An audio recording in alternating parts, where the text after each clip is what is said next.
On the part of functional medicine, it's often labeled as a pseudoscience. What do critics get wrong, and what's the deeper truth that they're missing? The deeper truth that they're missing is that functional medicine is based in biochemistry. It's what nutrients do we require in order for our system to function normally, to experience normal physiology, and what's deficient or missing when we veer towards ill health or chronic disease.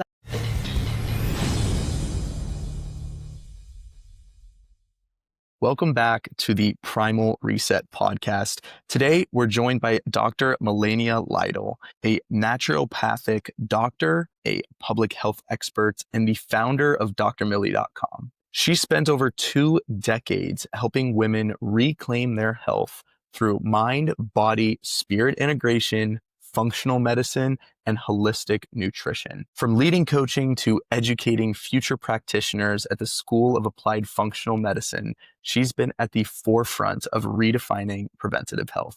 Dr. Millie, it is a pleasure to have you. Welcome to the show. Thank you, Elliot. It's great to be here. So share with me a quick 60-second overview. What got you to start your own business and what got you into the mind, body, spirit niche? Well, I think as a practitioner, I realized early on when I was practicing holistic medicine that I wasn't so much geared towards one clinic space and that I needed a lot of change in my life. So even though I have a very clinical and scientific mind, personally, I like to be a free spirit. That's just my nature. And when I moved from Canada to New York is such a business center. So it just made sense to become. That's awesome. And speaking of Canada, we actually both, you're from New Brunswick, and I used to live in New Brunswick for quite some time. So we kind of had a connection there. We just spoke about it. But what got you to move from New Brunswick and getting into New York and starting your own company? What hurdles did you have to jump through as well, starting your own business? Okay, so I went from New Brunswick, I moved to Toronto, and that's where I went to school. I did my naturopathic medicine. I went to University of Toronto and then did 4 years of naturopathic medicine in order to earn my doctorate. And my father's American, so I always knew I could move to the States. So through trial and error and working at different clinics in Toronto, I kind of plateaued there, I would say. Like I reached a ceiling and I was excited to have more adventure, more just a higher level of experience. And so I decided to move to New York after I received my master's in public health. Actually, I tried to leave Canada and go to Germany, and I got my master's of public health in Germany. But Germany just was not for me. Beautiful, wonderful people, loved my experience there, but it wasn't like a long-term thing. So I'm with my tail between my legs. I went back to Canada and was attempting to do like the research thing, be on research teams. But through a series of events, it just so happened that kind of didn't work out. So in a way, when I moved to New York, I was like forced to learn about being in business for myself. And also that was just a place to do it. And everybody was doing it and learning about how to be a business as a solopreneur, as an independent health professional. I tend to be an early adopter of things. So I kind of got into health tech and online education early. So there were a lot of challenges all throughout that because it's really trial and error. And as I say, success is not an upward ladder, but a series of snakes and ladders. I mean, it's an inspiring story kind of coming from a smaller town in New Brunswick, Canada, which is a province for everyone that doesn't know. It is on the very east coast of Canada, and be able to really apply, your skills that you've built throughout so many years and actually be able to help people through your own business as well. On the part of functional medicine, it's often labeled as a pseudoscience. What do critics get wrong, and what's the deeper truth that they're missing? The deeper truth that they're missing is that functional medicine is based in biochemistry. So really, when it comes to all the testing about functional medicine, it's what nutrients do we require in order for our system to function normally, to experience normal physiology, and what's deficient or missing when we veer towards ill health or chronic disease. As we know, chronic disease does not form within a year. Chronic disease takes years, if not decades, if not a lifetime of poor choices, unfortunate events, misopportunistic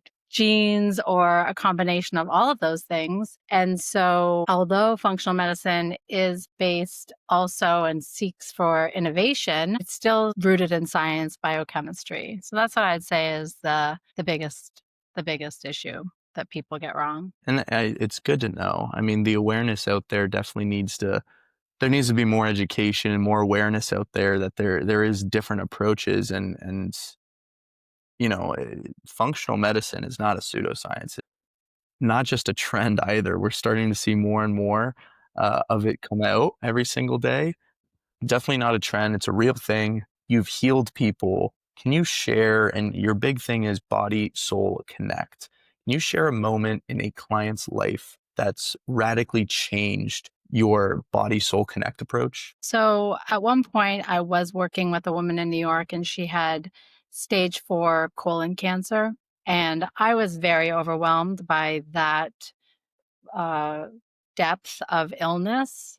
Working from the perspective of prevention, healthy and stimulating, healing the body, I was actually doubtful that I could help this woman. I did not know if I could or not. And so there's times in your life where, I believed in what I was doing and I believed in the medicine, and she was doing, uh, you know, conventional medicine as well. So it was a real integrative approach that we were using. However, early on in our work together, she, had been bleeding rectally, and that stopped. And she was really feeling less pain and feeling more energy and more vibrant. And she went on to have a full remission of her stage 4 colon cancer, which is a condition that many people do not survive. And just the humbling and just being in awe of what is capable when we get the right combination and when we get the combination right, let's say, because you see people not only get better physically, but you see them work spiritually and emotionally on their problems as they're going through treatment of any chronic illness. It does change people, and to be able to support people through that journey is also, it's a very unique position to be in, to really go to the depths with people on an emotional level, even, not as a friend, as a provider. So that really, I think that experience solely, uniquely, really did change my understanding of the depth of the medicine that I was practicing and the possibility of change for people. And you've helped so many women and so many people kind of connect with their body and their soul in order to help heal whatever it is that they need healing. And I mean, with all the science and spirituality haven't really mixed in the past. And we've actually seen some research from the Harvard School of Public Health that indicates addressing spirituality in healthcare can lead to better health outcomes. So with you blending the spirituality and science into your programs, why do you believe the future of healthcare must include the soul? Few different reasons. First of all, medicine has always been reductionist and likely will continue to be reductionist, meaning we look for a single treatment, a single cure. And with the complexity of chronic illness, that we know that there's likely no single cause. By looking at the cause, we need to identify that the human being as a whole organism that's influenced by their social, their emotional, their physical, their history, their genetics, everything combined is kind of what gets them to this point when they come into the office or when I meet them online for the first time. So there's likely we're chasing like this, an impossible rabbit or carrot, even actually. We're the rabbits chasing an impossible carrot when we're looking for a single cause and therefore a single treatment to any complex disease. And I think that people need connection. People need understanding. People don't just need to be treated as a patient whose cells need to change over, or whose heart inflammation or blood thinning needs to become unclogged, or arteries need to become unclogged, blood needs to thin out. there's a human being who's aware and sentient and conscious of their connection to the medicine that they're consuming, what their situation in life is, what got them to this point, their own decisions, their own traumas, their choices, how they've been living. And all of that really needs compassion and understanding. So we know that disconnection leads to depression, drives chronic disease. And so the spiritual aspect is just one form of reconnecting with the self, whatever, whether you believe in God or whether you believe in something else, universe or spirit or mother nature or what have you. We all need to be connected to ourself. And so I think that's incredibly important so that people understand and are conscious of the process they're going through when they are trying to heal and not just trying to fix something like, bandage it up. Absolutely. The personalization we're starting to see more and more of, and we really do need to hone in on personalization. I mean, everything is yourself, for one person, like you mentioned, like one person might be completely in with God and one other person might be completely in with something else, whether they believe spiritually or universally or whatever that might look like for them. Every single person is different. And you actually offer a free quiz to unlock personalized wellness plans. How does this simple tool lead to profound health insights?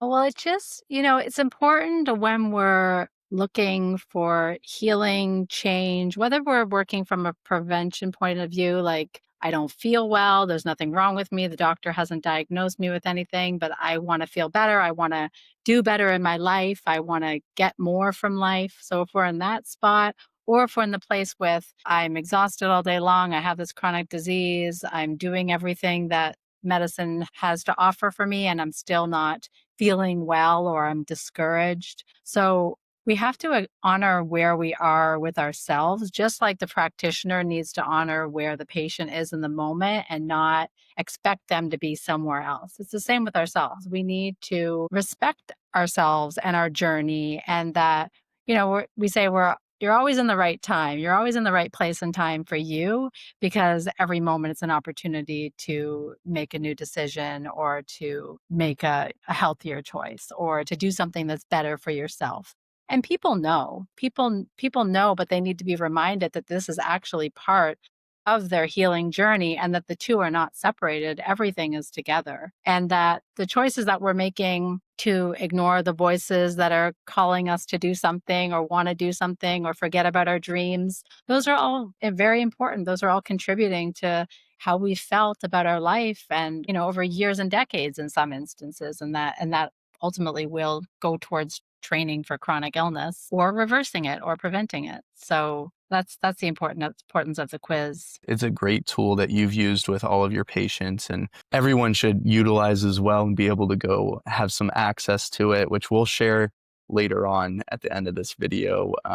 But kind of going into chronic health and chronic issues, I know that, we've spoken outside of the podcast and you emphasize that digestion is central to overall health. And why do you believe that gut health can be one of the root of many chronic issues? For a multitude of reasons. So, first of all, our digestion is not our digestion is where we feed ourselves the medicine that we consume the most often. So the food is either medicine or it's poisonous to us, if you want to look at it that way. And so that's where we get all the nutrients that are essential that we need to consume on a daily basis in order to just function normally.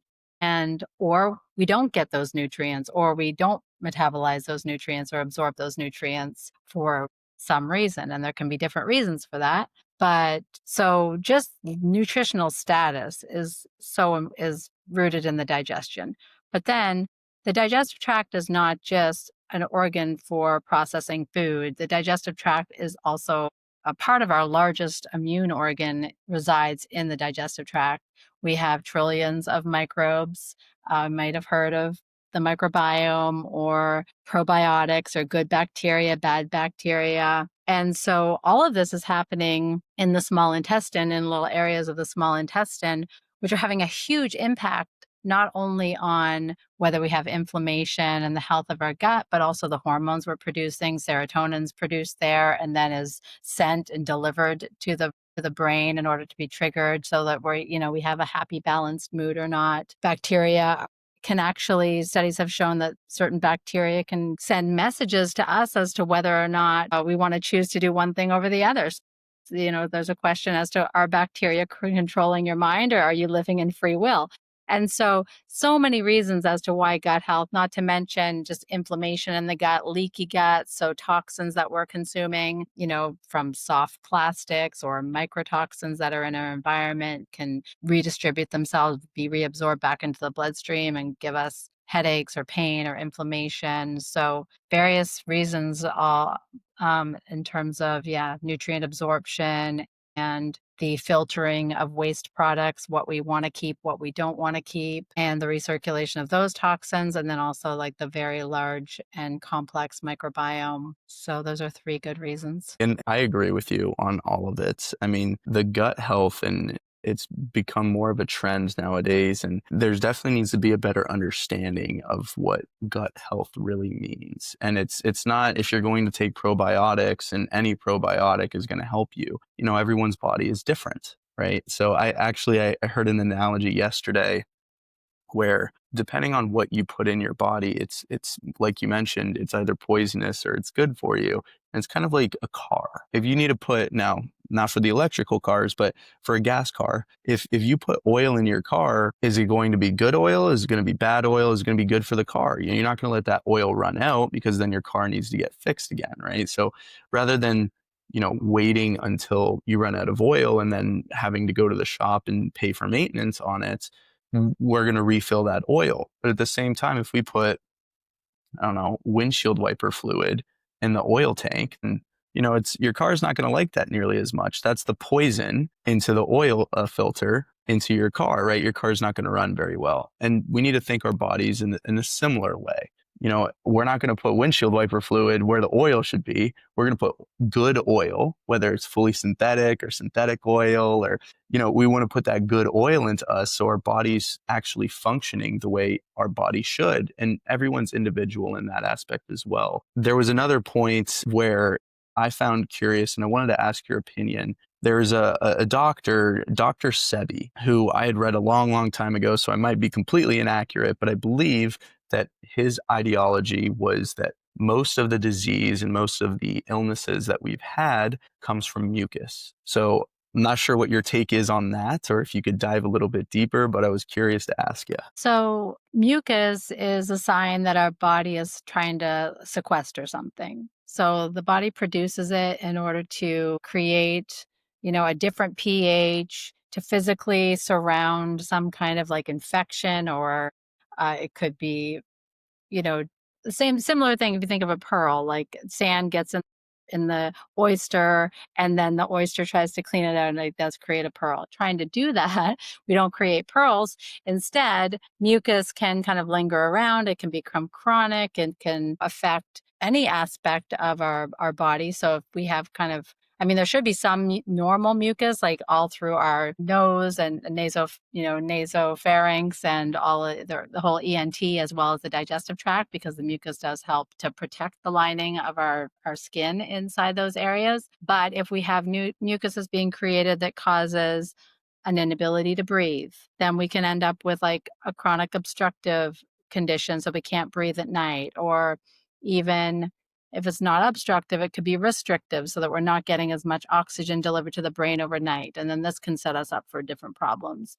If we have mucus that's being created in like the digestive tract, then our body has to put more resources towards trying to cut through that mucus and getting rid of all of those waste products. So the body does have like an intelligence where it's doing something for a reason, and especially in the short term. Same thing with immune. Our body needs to mount an immune response. Like we need to get a amount of fever. We need to create pain and swelling in order to deal with an injury. These are the body's way of fighting an infection or some kind of obtrusive pathogen or issue, illness or injury. However, if our body's continually putting all of its resources towards creating inflammation or fighting infection or sequester low-grade bacteria or viruses, then it's not going to have as much resources to keep a supportive and healthy environment. So that's one thing. In terms of the word mucus, I also think like if you're going back to like old-timey medicine when there's different words and different understanding of that word in different kind of realms of medicine. So for instance, like in homeopathy, they use the word mucus as anything that's like phlegmy or stringy. And so it might mean what we think of mucus or phlegm, but then it might mean something else. So, but I do think that if we want to position, I don't think anything is caused by only one thing. I got to say that. Like, because some people say everything's caused from inflammation. Well, something's causing the inflammation. So if everything's caused from mucus, well, something's causing the mucus. So we could actually get a step deeper than that. But it is interesting to think about as to, what is the process of becoming ill? And I think that that's what we need. I think that that's a big thing that's missing in medicine, actually, because we're so focused on pathology. Once disease happens to a patient, we don't think about the journey towards getting there. And that's where the prevention is. That's where that's where the physiology goes from normal to abnormal. And that's really the most important place to catch any kind of issue. So if somebody does have like postnasal drip, or if they do eat foods that are generating mucus and therefore it's leading to inflammation and it's leading to a whole other immune system that's like breaking down, having a hard time breaking down offending agents, and then therefore causing joint pain or causing autoimmunity, So I think there's always multifactorial things going on. But if we're looking down that track, I definitely think that identifying what's causing that inflammation or mucus, which is the mucus is the result of the inflammation, is important. Long-winded answer. Well, I love it. I love it. I love the clarity that you shared with us. And, I always love to learn every single day with everyone that I speak on the podcast with. So it's definitely an insight that I haven't asked yet. So I'm glad to get a little bit of clarity on that answer. To that point, what's the very first step that if someone's watching this episode right now, what can they do that in a positive direction, very first step to better their health? So again, it depends on where that person's sitting. However, I would say what we can all do, no matter where we are, is to start paying attention. Paying attention to your own body's triggers. When you get stressed out, and so for instance, when you get stressed out, or what do you do with that feeling? So it's like we usually notice the behavior. And we don't think about what happens before the behavior. So this is kind of based in cognitive behavioral therapy. It's like, what's driving that behavior? And we all need to kind of think about that. First of all, so we understand ourselves better, but also so that we have more connection between our emotions, our mind, and our physicality. So if I'm reaching for ice cream every night, it's like, why am I reaching for ice cream every night? This is not such a nutritional food that my body needs. It's not a good craving. So it's like, am I addicted to sugar? Am I craving the dairy? Am I feeling alone? Am I feeling bored? Is it just like a bad habit that I'm doing? So there might be nothing wrong with eating ice cream every night, but if you're feeling some way about eating ice cream every night, then it is something that's bothering you. So there's like playing these kind of games with ourselves and going to this place and just asking questions of ourselves, like thinking of ourselves as a scientist, as opposed to like judging or condemning ourselves, like I shouldn't eat ice cream every night. I'm so bad. I'm such a, and then we start calling ourselves bad names and we feel guilt and all this. And it's like, this is just you. This is just you and your spirit and your emotions and everything that you've been conditioned to think about yourself. But in and above itself, there's nothing really wrong with having ice cream every night. And it might not even cause weight gain or anything like that if you eat a small amount of it. So we really need to unattach ourselves, I think, from all of our behaviors. And that starts by thinking about ourselves nicely, scientifically, objectively. And once we have that and gathering information, once we have that information, then we think, oh, that's interesting. What if I think differently about that? Or how could I think differently about that? So I know you might have said like, oh, well, if you juice every day, you'll definitely get healthier. But it's paying attention. That is the most important thing that we can all do to get healthier. That it's definitely one of the most important things, like you mentioned, just paying attention to what our daily habits look like and why are we really having those daily habits, and not necessarily that it's a bad thing, but if it's something that you are looking to change, or if you have a health goal that you want to reach, once you understand those habits, then we can go maybe to a free quiz on drmillie.com. Where can we find all of this information? Share with us your Instagram handles, get more education, or your website as well. So if you go to drmillie.com, there's a tab called Body Soul Connect, and that's my monthly membership program. There is a free tier, and then there's upward tiers where people can access information, healing tips. We have a community coaching program every month. We take a walk together at the Bloom tier, and then at the Thrive tier, you get to meet with me on a regular basis so that we can work on your diet and your physical and emotional and mental and spiritual wellness. So you just click that tab, you can take the quiz, and you'll get your result. And otherwise, I'm on Facebook. I have a Dr. Millie page on Facebook, and at YouTube, it's No More Sweat. Perfect. And I'll have all of those links in the description below. So anyone out there that's listening that is looking for the next step into their health journey, go reach out to Dr. May. At least get a consultation with her, do the quiz, join the free community. And if you're looking for more answers, join the paid community where you can really dive in a bit deeper. But Dr. Millie, it was a pleasure having you on the show today. Thank you so much for joining us. Thanks for having me, Elliot. I appreciate you.